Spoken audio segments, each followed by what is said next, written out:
감사합니다. 오늘 우리에게 주신 말씀 사도행전 4장 13절로 18절까지 보겠습니다.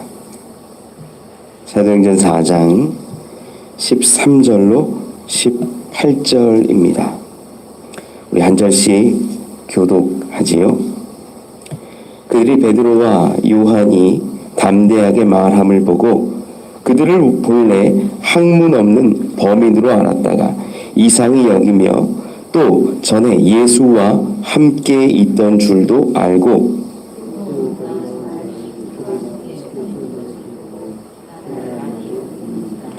명하여 공회에서 나가라 하고 서로 의논하여 이르되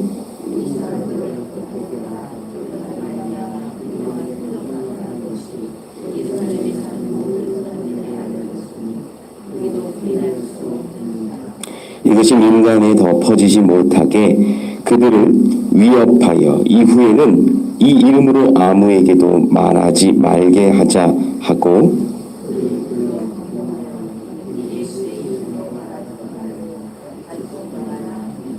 아멘. 감사합니다. 날이 굉장히 많이 추워졌습니다.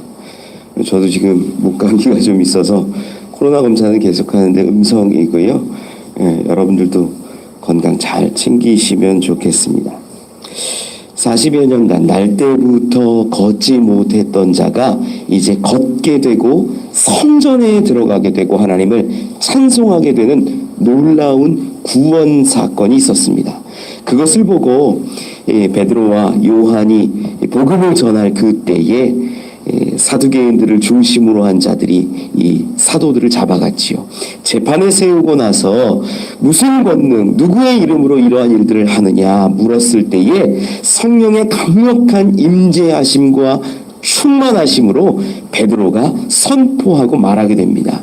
마치 시편에 있는 말씀을 인용하여서 너희들이 버린 것과 같은 그 예수를, 십자가에 달린 그 예수를 하나님이 무죄로 선고하시듯이 부활시키셨고 우리가 그 이름으로 저 자가 이제는 걷게 되고 너희 앞에 서 있다라고 선포했던 겁니다. 이 베드로와 요한의 고백과 선포는요 결코 사람이 말할 수 있었던 담대함이 결코 아닙니다. 하나님이 함께 하셨고 성령의 충만함 가운데 이야기된 것이지요. 이제 그들이 이 세상 사람들이 또 재판관들이 선해드린 공회원 그 사람들이 어떻게 반응하는지를 우리가 좀 살펴보기를 원합니다. 13절 14절에 보면 이렇게 기록해요. 그들이 베드로와 요한이 담대하게 말함을 보고 그들을 본래 학문 없는 범인으로 알았다가 이상히 여기며 또 전에 예수와 함께 있던 줄도 알고 여기까지만 먼저 보면 베드로와 요한이 담대하게 말했다라는 거예요.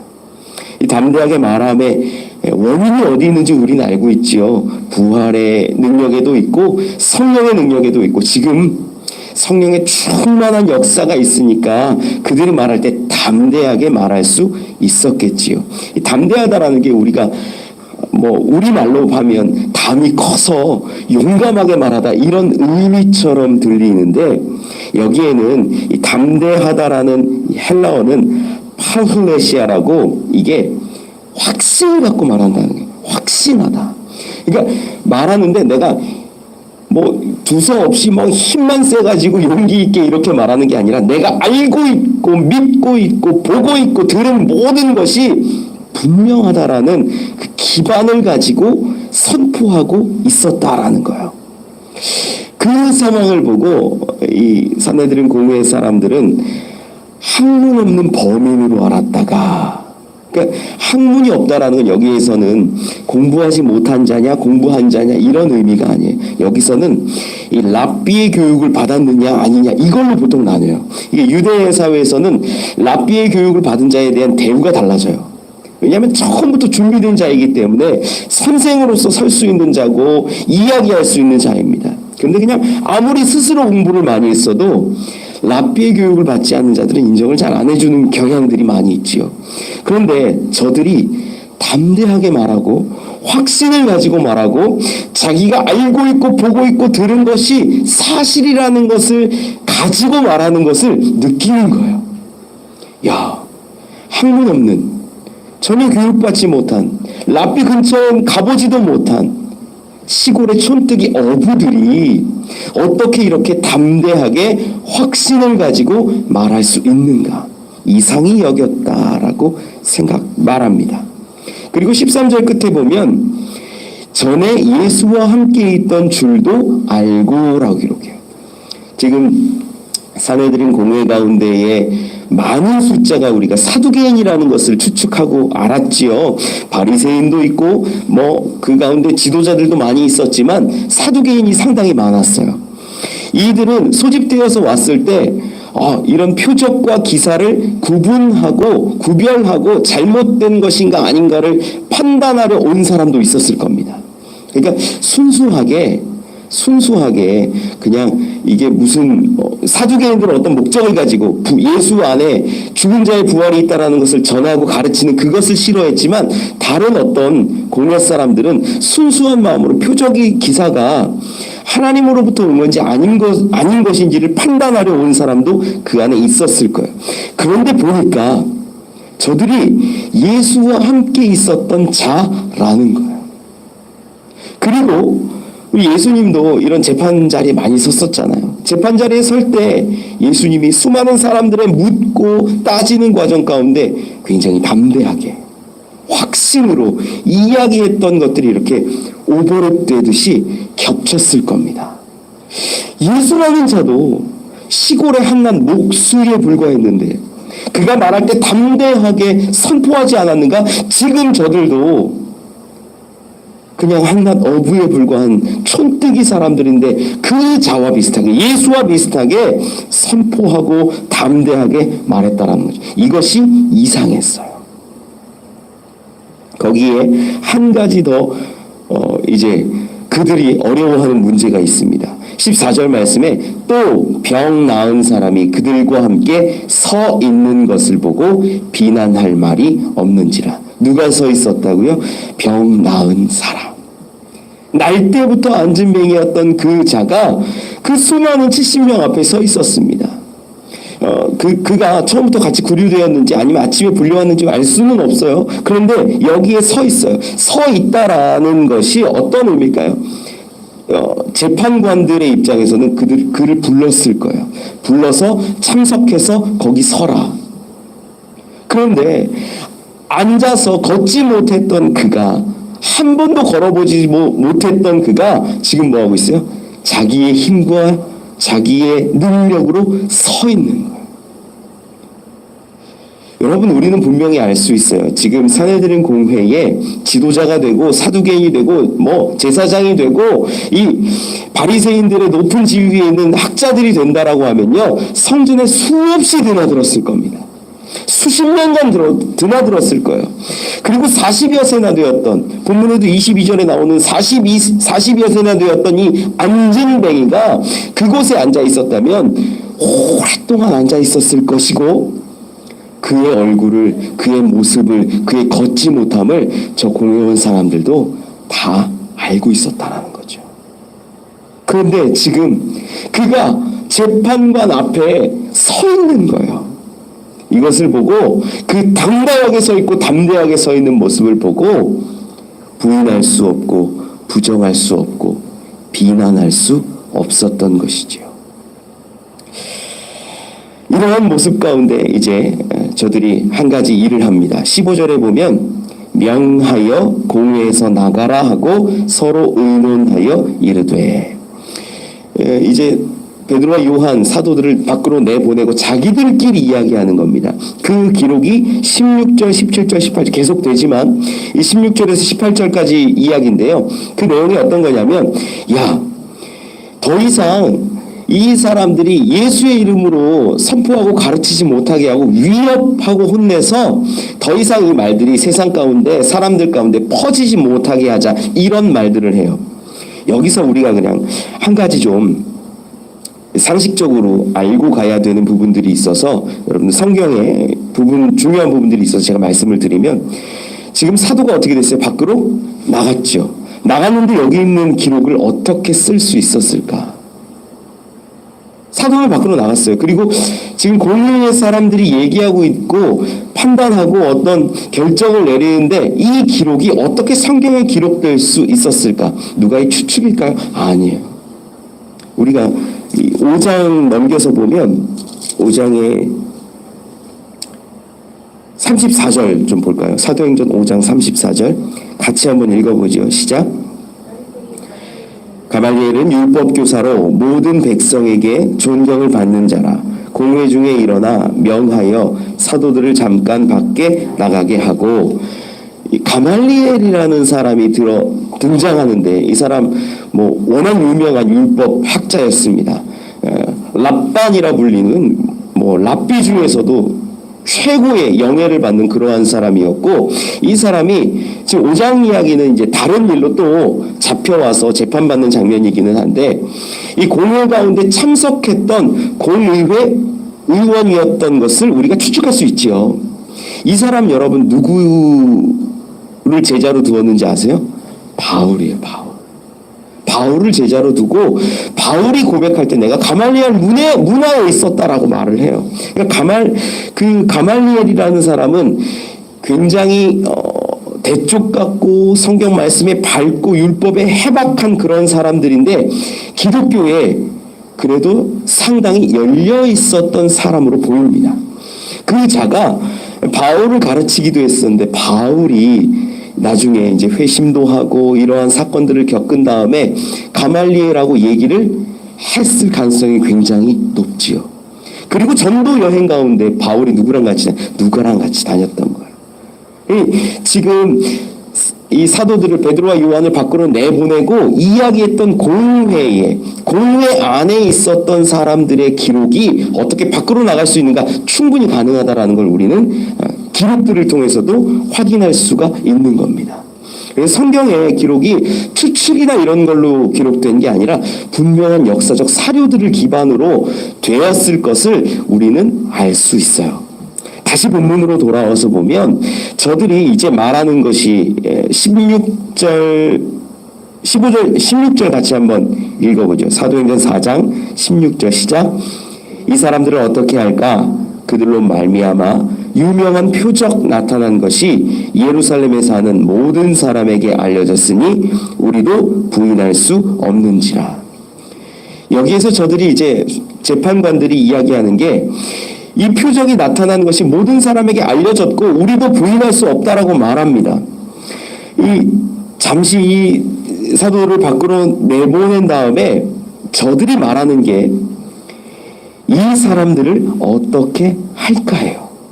사실 재판관들이라면 뭘 해야 될까요? 이것이 사실이냐?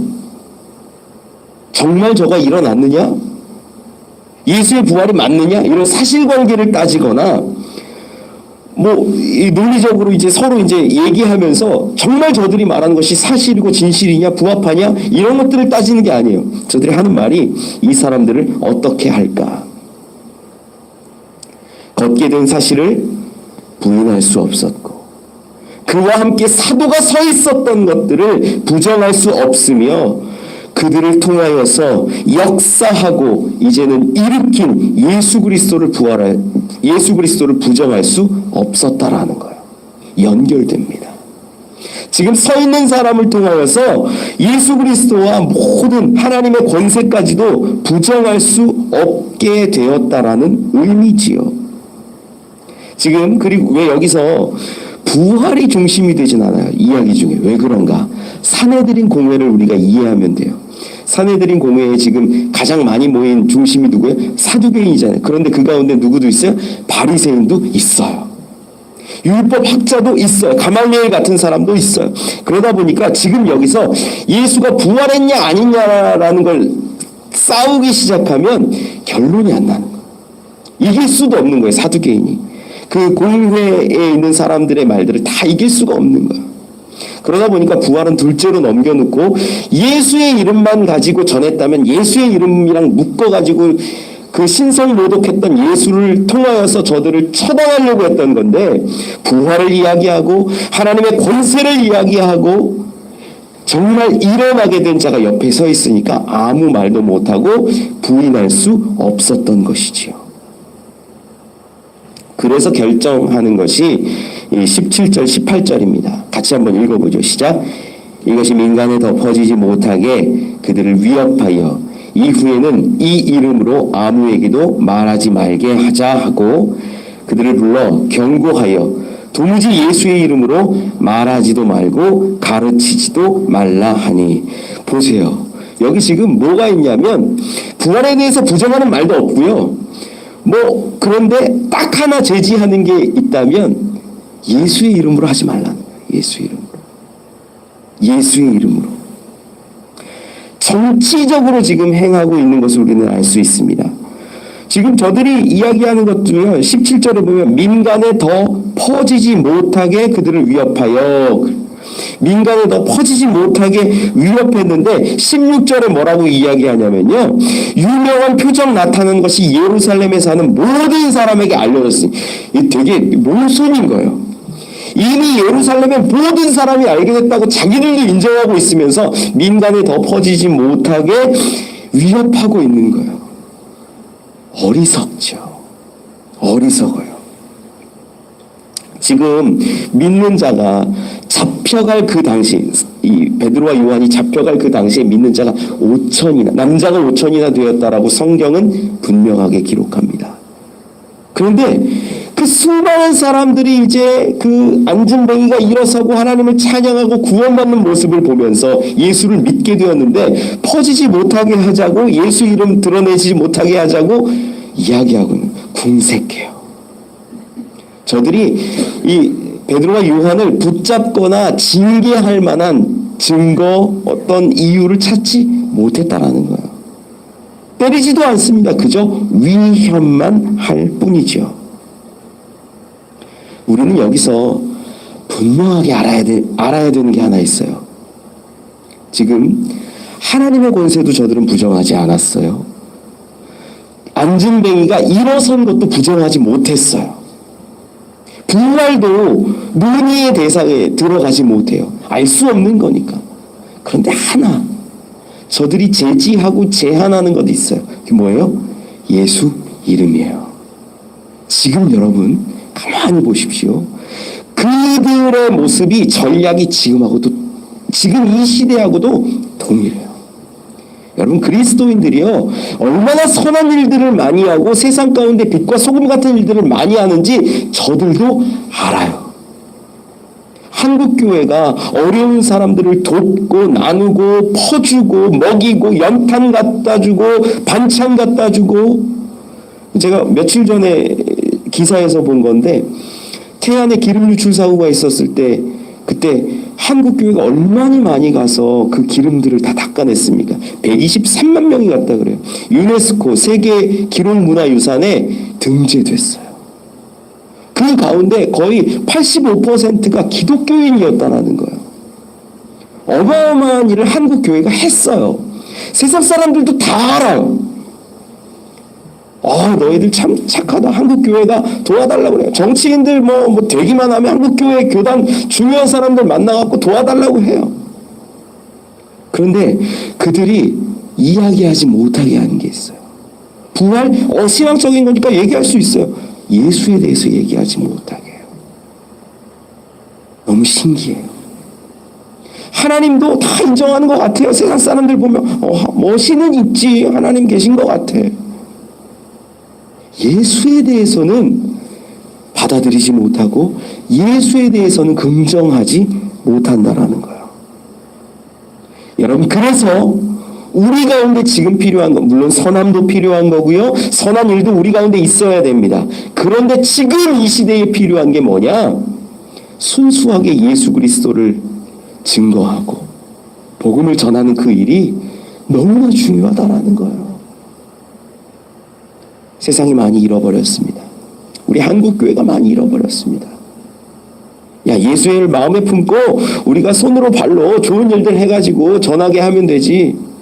맞지요. 좋은 이야기지요. 그런데 저들이 예수만 딱 차단하려고 그렇게 준비해 놨다라는 거예요. 우리 지금 베드로와 요한 저 사도들에게 대하는 사내들인 공회의 모습들을 보면서 지금 우리가 얻을 지혜들을 깨달을 수 있기를 원합니다. 지금 우리에게 필요한 건 오직 예수입니다. 오직 그리스도입니다. 그의 이름입니다. 다음 시간에 보겠지만 저들은요, 그 이름을 위하여서 그 이름이 얼마나 중요하고 복된지 불타는 가슴으로 선포하고 저들을 오히려 꾸짖습니다. 여러분 가운데 선한 일도 좋고 기적도 좋고 능력도 좋지만 예수 이름이 회복되길 원합니다. 예수 그 이름이 우리 가운데 회복되어 우리 한국교회 가운데 회복되어 하나님께 영광을 돌릴 수 있는 그날이 오기를 소망합니다. 그런 저와 여러분 되시기를 축원합니다. 기도하겠습니다. 하나님 감사합니다. 세상의 사람들은 예수를 부인하고 부정하려 애쓰지만 우리가 진정 전해야 할 것은 오직 예수 이름이요 그 이름에 능력 있음을 선포하는 것입니다. 하나님, 우리 한 사람 한 사람 그리스도인들 가운데 다시 한번 복음의 불씨를 살려주시옵소서. 그리하여 침체되었던 우리의 신앙이 일어나게 하시고 무너졌던 성전된 삶이 다시 한번 일어나게 하여 주시옵소서. 우리 입술에 예수를 증거하는 그날이 있기를 원합니다. 예수를 선포하고 하나님을 드러내는 그러한 우리 교회 되게 하여 주시옵소서. 감사합니다. 예수님 이름으로 기도합니다. 기도문합니다. 하늘에 계신 우리 아버지여, 이름이 거룩히 여김을 받으시오며 나라가 임하옵시며 뜻이 하늘에서 이루어진 것 같이 땅에서도 이루어지이다. 오늘 우리에게 일용할 양식을 주시옵고 우리가 우리에게 죄 지은 자를 사하여 준 것 같이 우리의 죄를 사하여 주시옵고 우리를 시험에 들게 하지 마시옵고 다만 악에서 구하시옵소서. 나라와 권세와 영광이 아버지께 영원히 있사옵나이다. 아멘.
그리스도의 이름이 회복되게 하소서.